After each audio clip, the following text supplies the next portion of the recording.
নির্বাচনের ঠিক আগ মুহূর্তে আপাতদৃষ্টিতে বাংলাদেশের রাজনৈতিক অঙ্গনে এক ধরনের স্থিতিশীলতা লক্ষ্য করা যাচ্ছে। রাজনৈতিক কর্মসূচি সীমিত, রাজপথ তুলনামূলক শান্ত এবং প্রশাসনিক কার্যক্রম স্বাভাবিক।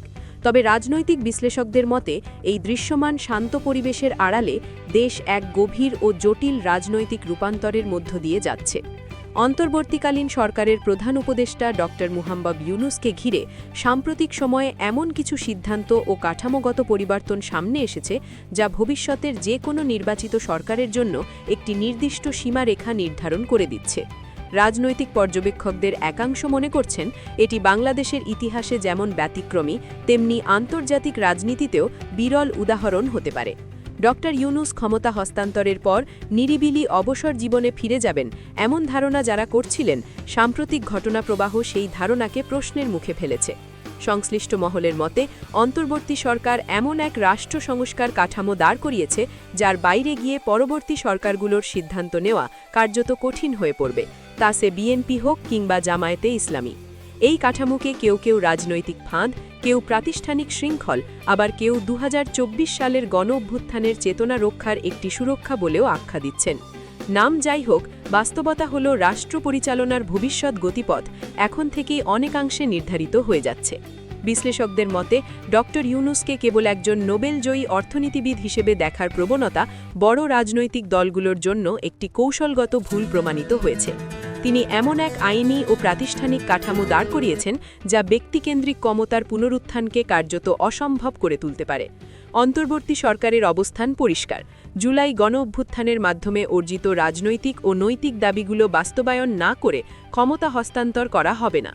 এ লক্ষ্যে কেবল ঘোষণার মধ্যেই সীমাবদ্ধ না থেকে রাষ্ট্রের বিভিন্ন স্তরে এমন পরিবর্তন আনা হয়েছে যা ভবিষ্যৎ সরকারগুলোর জন্য সহজে বাতিলযোগ্য হবে না। এর একটি বড় উদাহরণ দেশের পররাষ্ট্র নীতিতে দৃশ্যমান পরিবর্তন। দীর্ঘদিন ধরে ভারতের সঙ্গে ঘনিষ্ঠ সম্পর্ককে কেন্দ্র করে যে রাজনৈতিক বাস্তবতা গড়ে উঠেছিল, সেখান থেকে সরে এসে বাংলাদেশ এখন বহুমাত্রিক ও স্বার্থভিত্তিক কূটনীতির পথে এগোচ্ছে বলে মনে করছেন সংশ্লিষ্টরা। এই প্রেক্ষাপটে সবচেয়ে আলোচিত ঘটনা হতে যাচ্ছে আগামী ৯ ফেব্রুয়ারি। নির্বাচনের মাত্র কয়েকদিন আগে বাংলাদেশের সঙ্গে যুক্তরাষ্ট্রের একটি গুরুত্বপূর্ণ বাণিজ্য চুক্তি স্বাক্ষরের সম্ভাবনা রয়েছে বলে বিভিন্ন কূটনৈতিক সূত্রে জানা গেছে। নির্বাচনের ঠিক আগে এমন আন্তর্জাতিক চুক্তি স্বাক্ষর বিশ্ব রাজনীতিতে বিরল ঘটনা। বিশ্লেষকদের মতে এই চুক্তির মাধ্যমে ড. ইউনূস স্পষ্ট বার্তা দিতে চাইছেন যে বাংলাদেশের অর্থনৈতিক ও কৌশলগত ভবিষ্যৎ কোনো নির্দিষ্ট রাজনৈতিক দলের ইচ্ছার ওপর নির্ভরশীল থাকবে না। ক্ষমতার পরিবর্তন হলেও দেশের মূল নীতিগত দিক নির্দেশনা অপরিবর্তিত থাকবে।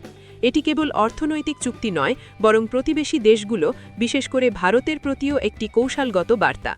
বাংলাদেশের পররাষ্ট্র নীতি এখন আত্মমর্যাদা ও জাতীয় স্বার্থকেই সর্বোচ্চ প্রাধান্য দেবে এমন ইঙ্গিতই দিচ্ছে এই উদ্যোগ। অভ্যন্তরীণ রাজনীতিতেও এর প্রভাব স্পষ্ট।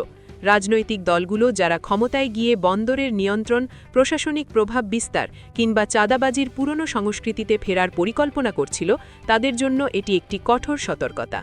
অন্তর্বর্তী সরকার স্পষ্ট করেছে নির্বাচনের ঠিক আগ মুহূর্তেও কঠিন সিদ্ধান্ত নিতে তারা পিছপা হবে না। সম্প্রতি নৌ পরিবহন খাতে উদ্ভূত সংকট মোকাবিলায় সংশ্লিষ্ট উপদেষ্টার জরুরি পদক্ষেপকে অনেকেই এই কঠোর অবস্থানের উদাহরণ হিসেবে দেখছেন।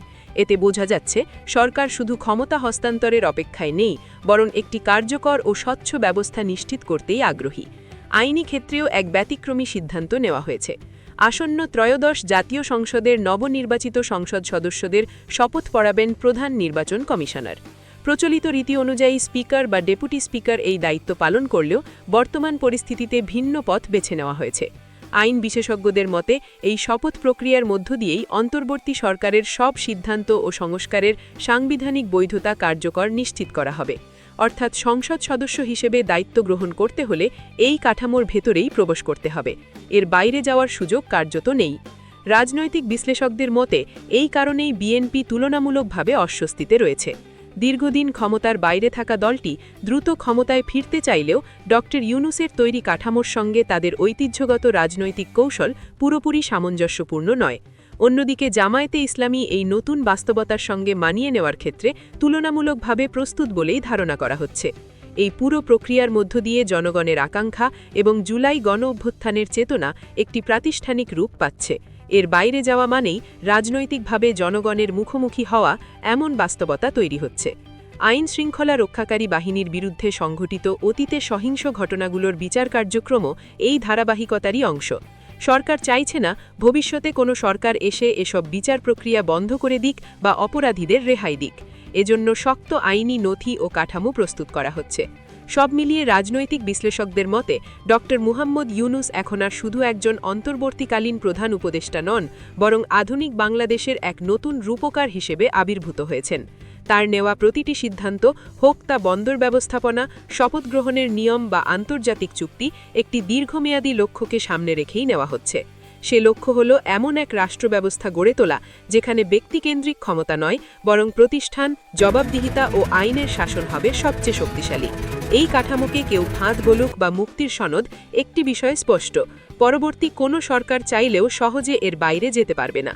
বাংলাদেশ এখন গুরুত্বপূর্ণ নির্বাচনের দিকে এগোচ্ছে, যেখানে শাসকের চেয়ে শাসন ব্যবস্থাই হবে মুখ্য। আর এই রূপান্তরের কেন্দ্রবিন্দুতে ইউনূসের নাম ইতিহাসে স্থায়ীভাবে যুক্ত হয়ে যাচ্ছে বলে মনে করছেন রাজনৈতিক পর্যবেক্ষকরা।